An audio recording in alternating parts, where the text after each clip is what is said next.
नमस्कार मित्रांनो, आज आपण जाणून घेणार आहोत पवित्र परळी वैजनाथ ज्योतिर्लिंगाची कथा आणि महत्त्व। परळी वैजनाथ महाराष्ट्रातील बीड जिल्ह्यातील परळी या शहरातील पवित्र तीर्थस्थान आहे। 12 ज्योतिर्लिंगापैकी एक असून भक्तांसाठी आरोग्य आणि समृद्धीचे प्रतीक मानले जाते। चला पाहूया तुम्ही परळी या शहरापर्यंत कसे येऊ शकता।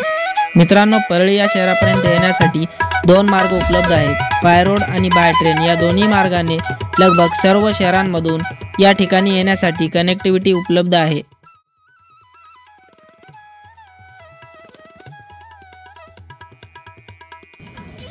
नमस्कार मित्रांनो, रामराम मंडळी, रामकृष्ण हरी। मी निवृत्ती पवार तुमचं स्वागत करतो आपल्या मराठी यूट्यूब चॅनलवरती। याचं नाव आहे सांगाल तिथे जाऊ। मित्रांनो, आजच्या या व्हिडिओमध्ये आपण बीड जिल्ह्यातील परळी वैजनाथ येथील श्री वैजनाथ ज्योतिर्लिंग देवस्थान येथे दर्शन करण्यासाठी आलेलो आहोत। चला तर मग करूया आपल्या व्हिडिओला सुरुवात। मित्रांनो, मंदिर परिसरात पोहोचताच समोर दिसतात त्या लांबच लांब पायऱ्या व भव्य असे प्रवेशद्वार।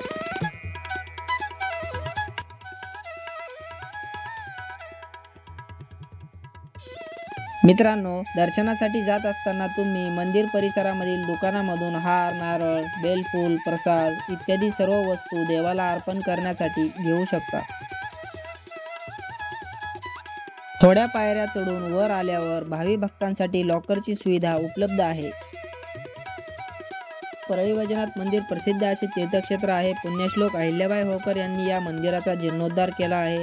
मंदिराचा गाभारा व सभामंडप हे एकाच पातळीवर असल्यामुळे सभामंडपातून ज्योतिर्लिंगाचे दर्शन होऊ शकते।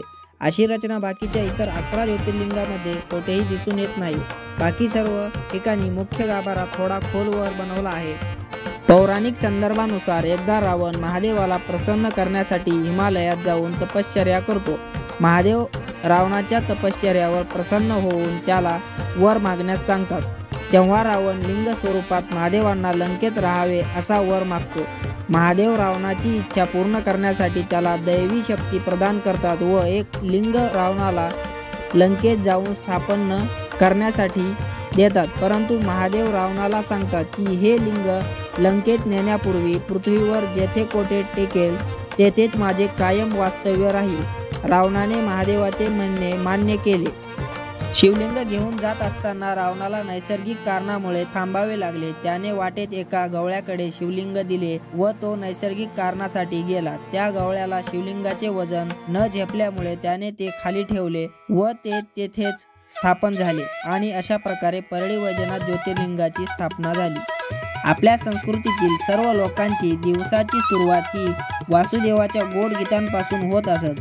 मात्र आता हळूहळू ही परंपरा बुडत चाललेली आहे। मात्र या ठिकाणी दर्शन करून बाहेर येताच आपल्याला वासुदेवाचे दर्शन होते व आपण आई वडिलांच्या नावाने दान धर्म करू शकतो।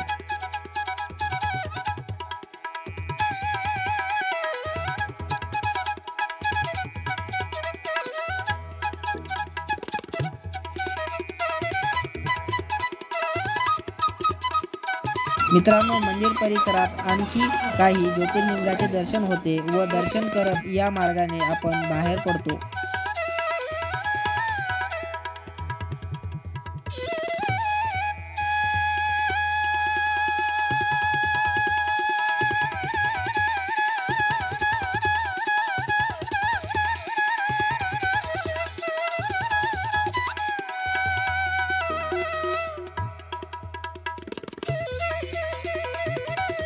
मित्रांनो, दर्शन करून बाहेर पडताच मी सरळ अन्नछत्राकडे गेलो, कारण खूप भूक लागलेली असल्यामुळे मी अन्नछत्राकडे प्रसाद घेण्यासाठी पोहोचलो।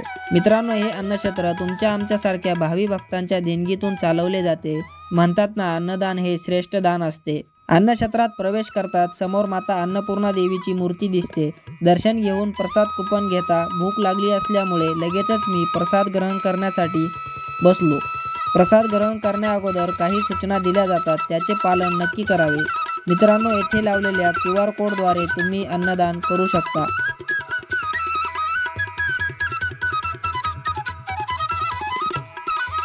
आणि त्यानंतर माता अन्नपूर्णा देवी व भगवान श्री वैद्यनाथ यांच्या जयघोषानंतर प्रसाद ग्रहण करण्यास सुरुवात होते। मित्रांनो, येथे भक्तांच्या राहण्याची उत्तम सोय आहे। येथे काही भक्ती निवास आहेत ज्या ठिकाणी तुम्ही राहू शकता। सिंगल व्यक्ती असाल तर डॉर्मेटरीची सोय उपलब्ध आहे।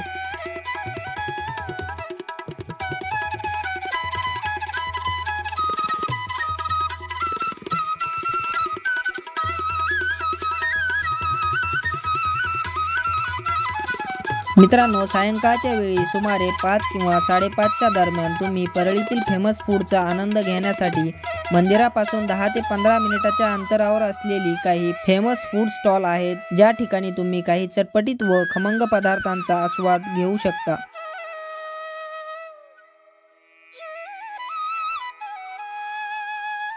तर मित्रांनो, अशा प्रकारे आपली परळी यात्रा ही संपन्न होत आहे। मित्रांनो, व्हिडिओ आवडला असेल तर व्हिडिओला लाईक करा, शेअर करा व चॅनलवर नवीन असाल तर चॅनलला सबस्क्राईब करायला विसरू नका। भेटूयात आणखी एका नवीन यात्रेसोबत, तोपर्यंत धन्यवाद।